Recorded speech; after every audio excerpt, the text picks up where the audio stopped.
Yay! Time for another Transformers build.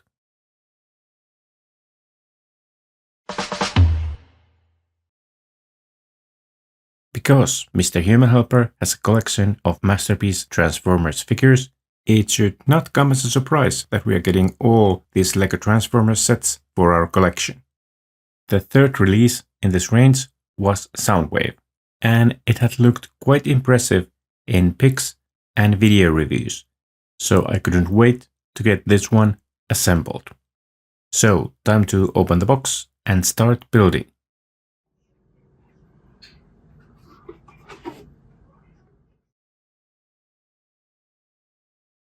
Ooh, paperbacks. I guess this is the future.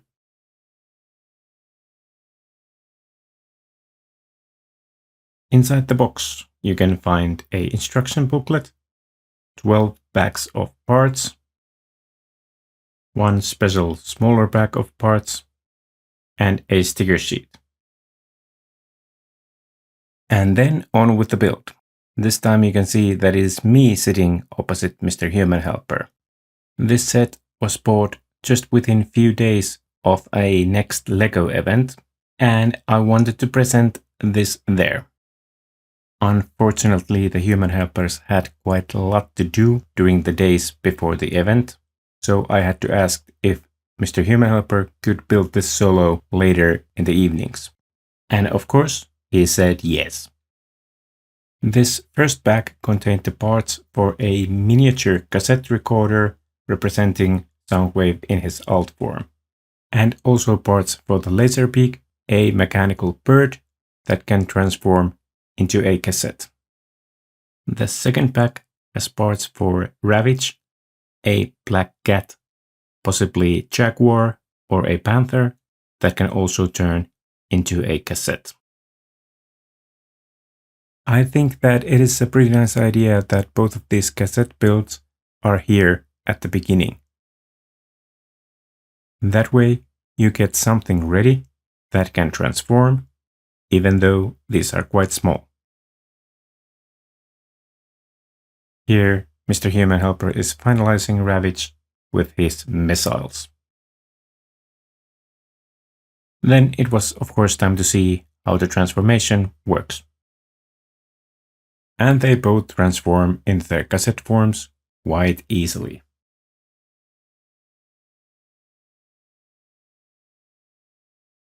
After the cassettes were complete, it was time to open pack number 3 and start working on the main part of this build, Soundwave. From this pack, we built the hip section, and that contains the important articulation points for Soundwave's legs. Those joints are needed for the transformation, and they can also be used to pose the robot in its robot mode. This section also contains a play button that can be pushed to activate a sound brick that we get from the pack number 4. The sound brick can play various Soundwave quotes from the cartoon, and there are a couple of other sounds in it too. This set has been designed so that the sound brick can slide easily out from the build, so that the batteries can be changed. Currently, Mr. Human Helper is building the chest section of the robot. That is of course hollow, because that forms the middle section of the cassette player, where you can open the lid and insert the cassettes. And that is really a functioning feature in this build. There is a button to open the lid, and the cassettes will fit in, though not both at the same time. That lid and the mechanism will be completed from these parts from pack number 5. I was positively surprised to see that the Decepticon logo that goes to the middle of Soundwave's chest is not a sticker. The logo is actually printed on that clear part.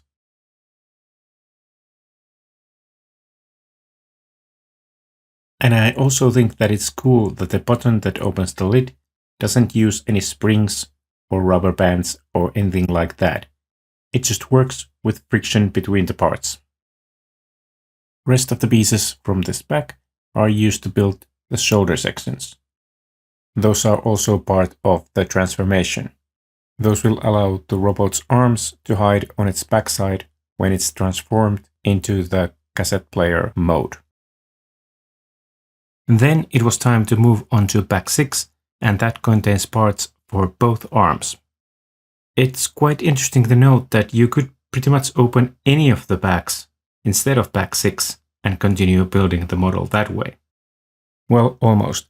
Pack 7 is half of one leg, and Pack 8 is the rest of it, so there is no point opening 8 before 7. And same goes for 9 and 10. Pack 11 is both feet, and you could assemble them before the legs and attach them in later. And the final one, Pack 12, is head, backpack, weapons, and some other accessories. And those could be easily built without building any of the limbs for the robot. But Mr. Human Helper decided to build this in the usual order, so first arms, then legs, and then the rest of it. And now Mr. Human Helper is building one of the legs. Those are actually quite sizable builds, as the legs need to be bulky in order to form the sides of the cassette player. In these legs, there is also an interesting transformation mechanism. The front section of the lower leg folds in order to make room for the foot to fold in also. And that is a surprisingly sturdy transformation joint built out of Lego.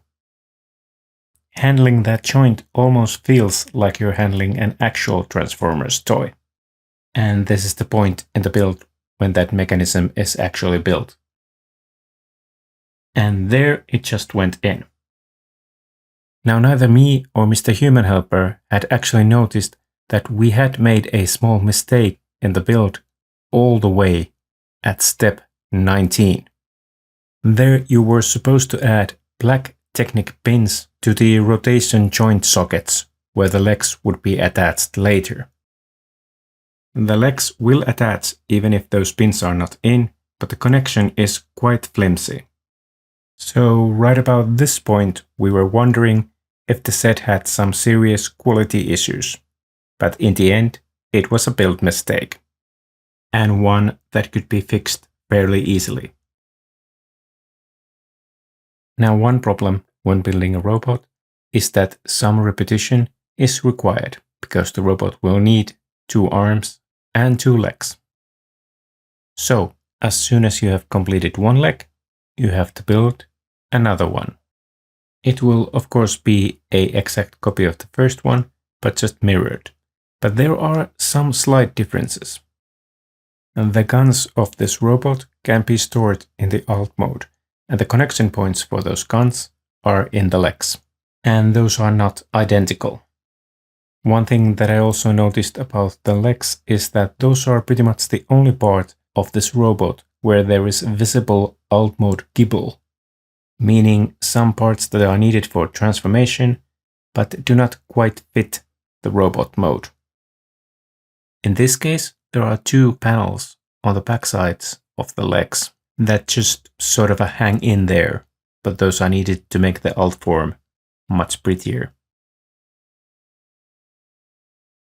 And the next bag was bag number 11, and that was quite a small one.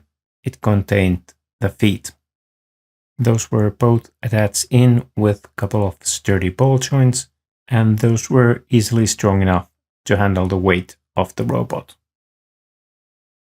And then it was time to open the final pack with parts for the backpack, head, and the weapons. Now that the robot is facing the other way, you can see those panels in the lower legs that are the transformation gibble that I mentioned.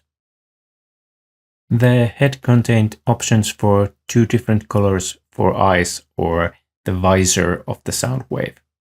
Either red for the cartoon accuracy or yellow for the toy accuracy. And I wanted red ones for my Soundwave. After the head was completed, it was time to build the last bits, the guns and the nameplate. And then the build was all complete. Now I didn't have time to film a proper review at this point, but let's still take a closer look of the completed model. And here he is. And I gotta say that this is quite impressive looking end result. The backside looks quite good also. There are some visible anti-studs in the legs and those transformation gibble panels at the bottom.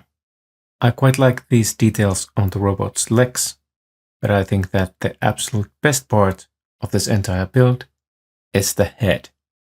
I think that it looks exactly how I think it should look.